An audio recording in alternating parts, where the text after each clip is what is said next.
बिस्मिल्लाहिर्रहमानिर्रहीम। अस्सलाम वालेकुम दोस्तों, आज की इस वीडियो में हम अपने डैशबोर्ड के ऊपर मज़ीद कोडिंग करेंगे। उससे पहले अगर आप लोगों ने मेरे चैनल को अभी तक सब्सक्राइब नहीं किया तो मेरे चैनल को सब्सक्राइब कर लें और वीडियो को लाइक करें और शेयर करें। तो बग़ैर टाइम ज़ाया किए स्टार्ट करते हैं।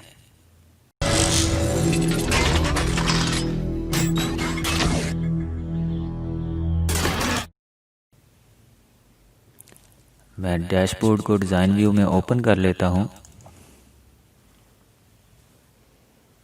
न्यू कंप्लेंट का जो हमने एक बटन क्रिएट किया था, इसको मैं सिलेक्ट कर लेता हूँ और चलते हैं हम ऑन क्लिक इवेंट के ऊपर और थ्री डॉट के ऊपर मैं क्लिक करके कोड बिल्डर को ओपन कर लेता हूँ। यहाँ पर हम कोडिंग करेंगे।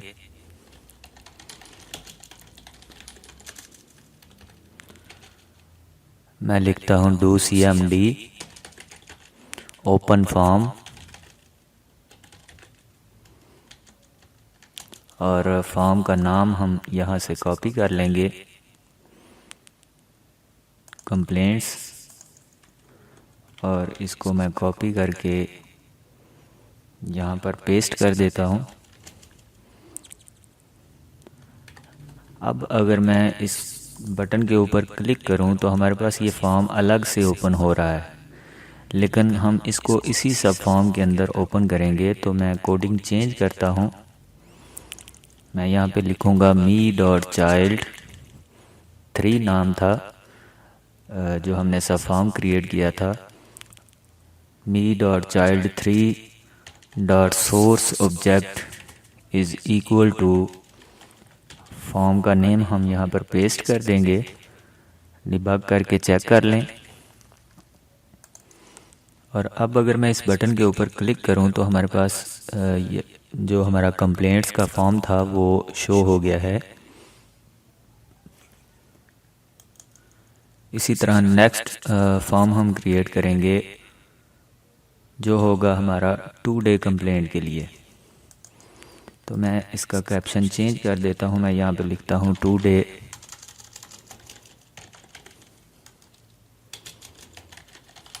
कंप्लेंट्स और इसी कैप्शन को हम कॉपी करके इस बटन के नाम में पेस्ट कर देंगे। और हम चेक कर लेते हैं कि हमने फॉर्म नहीं बनाया अभी तक 2 डे का, जस्ट हमने रिपोर्ट क्रिएट की थी। तो मैं फॉर्म क्रिएट करता हूँ डिज़ाइन टैब में जाके और क्रिएट टैब में जाते हैं और फॉर्म डिज़ाइन क्रिएट करते हैं। बल्कि हम यहाँ पर इसको मैं अगर क्लोज़ कर दूँ और 2 डे की क्यूरी को हम कॉपी करके पेस्ट कर लेते हैं और इसका नाम मैं रख देता हूँ 2 डे टैब। और इसी को मैं सिलेक्ट करके क्रिएट में जाता हूँ और मोर फॉर्म के अंदर हमारे पास एक फॉर्म होता है मल्टीपल आइटम्स का। तो मैं इसके ऊपर क्लिक कर देता हूँ तो इस शक्ल में हमारे पास फॉर्म आ जाएगा। इसको डिज़ाइन व्यू में ओपन कर लें और इसकी सेटिंग हम कर लेते हैं। हेडर का कलर हम चेंज कर देते हैं। फाउंड कलर हम वाइट कर देंगे।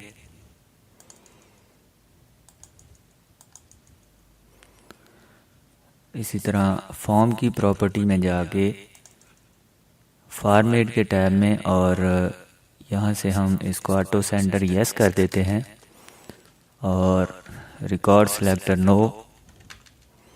इसी तरह navigation button no, scroll bar हम इसमें रहने देंगे और control box no, close button no, minimise maximise button no, और इनका साइज़ हम एडजस्ट कर लेते हैं।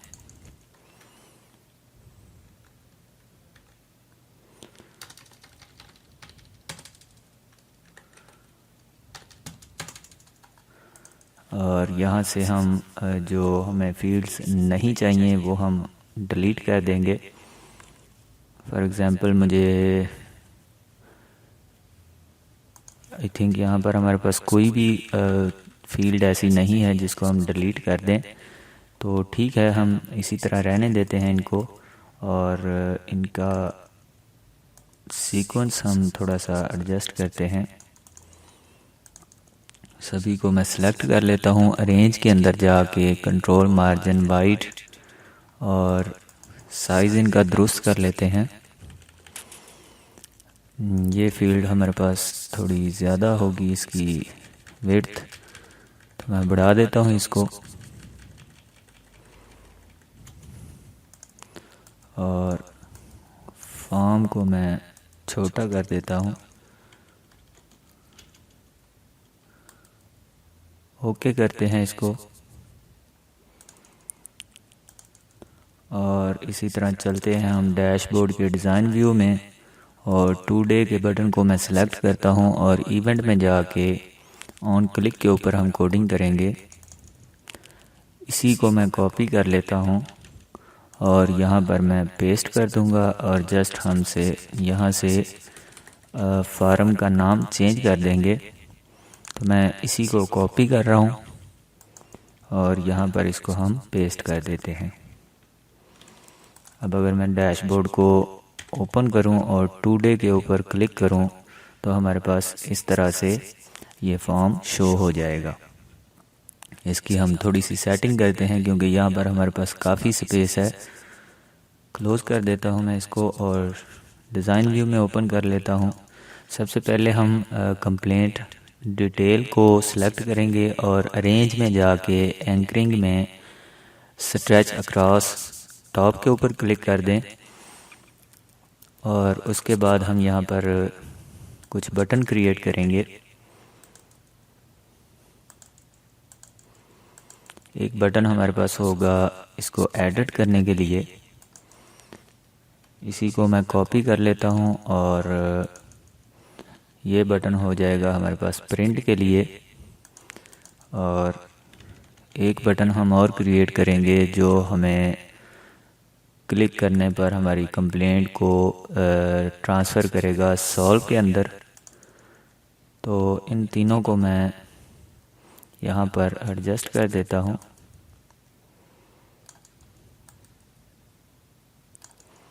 साइज़ इनका हम कम कर देंगे।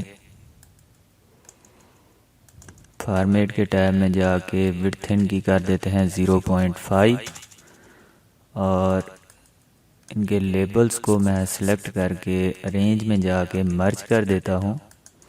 और डिज़ाइन के टैब में चलते हैं, एक लेबल हम इंसर्ट कर लेते हैं और इसमें मैं लिख देता हूँ एक्शन, और इसको हम यहाँ पर ड्रैग कर देंगे। फॉर्मेट में जाके फाउंड कलर वाइट और इसी तरह अरेंज में जाके कंट्रोल मार्जिन वाइट। कैप्शंस के साइज़ हम 12 कर देते हैं और इनको मैं बोल्ड कर देता हूँ।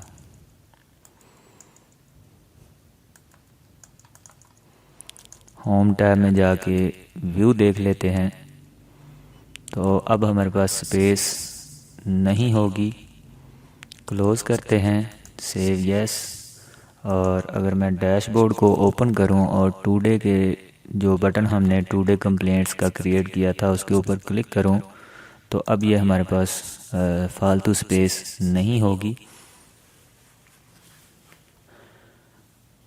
चलते हैं हम बटन्स को कोडिंग करते हैं। बटन्स के लिए डिज़ाइन व्यू में चलते हैं और कंप्लेंट्स के सेक्शन में टुडे के जो हमने फॉर्म अभी क्रिएट किया था इसको मैं डिज़ाइन व्यू में ओपन कर लेता हूँ। और बटन के ऊपर मैं क्लिक करता हूँ। इसका नाम हम चेंज कर देंगे CMD व्यू, और इन तीनों को सिलेक्ट करके इनकी शेप मैं चेंज कर देता हूँ। और चलते हैं हम इवेंट में, और यहाँ पर मैं एक फॉर्म ओपन करूँगा। तो कंप्लेंट्स का जो हमने फॉर्म क्रिएट किया था इसी को मैं कॉपी कर लेता हूँ और इसका मैं नाम रख देता हूँ व्यू कंप्लेंट। डिज़ाइन व्यू में ओपन कर लें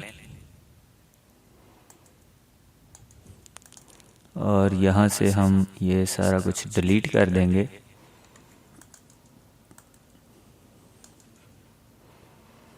और साइज़ एडजस्ट कर लें और फॉर्मेट के टैब में जाके फॉर्म की प्रॉपर्टी सिलेक्ट होनी चाहिए आपके पास, और फॉर्मेट के टैब में जाके यहाँ से हम इसको ऑटो सेंटर यस कर देते हैं। अब अगर इसको मैं व्यू करूँ और यहाँ से हम डिज़ाइन व्यू में जाते हैं, अदर में, और पॉपअप यस, तो इस तरह से हमारे पास ये फॉर्म ओपन होगा। डिज़ाइन व्यू में चलते हैं, थोड़ा सा इसको मैं साइज़ इसका बढ़ा देता हूँ और ये तमाम बटन्स भी मैं डिलीट कर देता हूँ।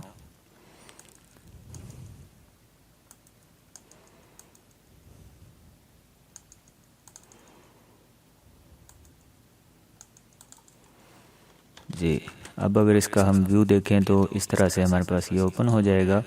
और इस बटन को सिलेक्ट करते हैं, प्रॉपर्टी शीट में चलते हैं, इवेंट के टैब में जाके ऑन क्लिक के ऊपर हम मैक्रो क्रिएट कर लेते हैं। यहाँ पर हम कोडिंग करेंगे if is null ID, then हमारे पास मैसेज बॉक्स आना चाहिए।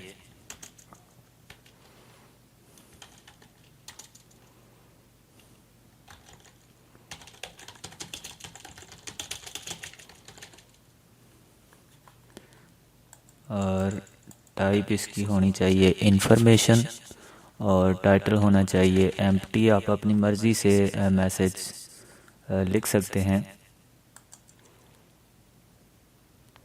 और अगर ऐसा ना हो तो हम ऐड एल्स करेंगे कि ओपन फॉर्म हमने क्रिएट किया था व्यू कंप्लेंट का, और यहाँ पर हम इसको कंडीशन बताएंगे कि ID इज़ इक्वल टू होनी चाहिए एंड ID के।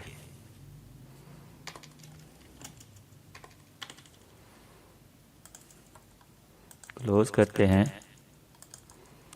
व्यू में जाके हम चेक कर लेते हैं, क्योंकि हमारे पास अभी कोई भी कंप्लेंट आज की डेट में मौजूद नहीं है।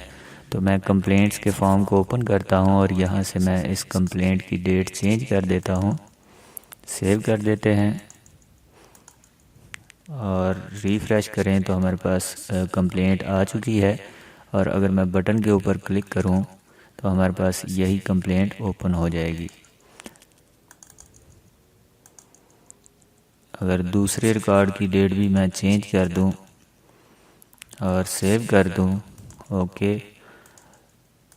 रिफ़्रेश करते हैं तो हमारे पास 2 कंप्लेंट्स आ चुकी हैं। और अगर मैं बटन के ऊपर क्लिक करूं तो हमारे पास ID नंबर 2 वाली कंप्लेंट व्यू हो जाएगी। तो आई होप यहाँ तक आपको समझ आई होगी। मिलते हैं नेक्स्ट वीडियो में। Thanks for watching. अल्लाह हाफिज़।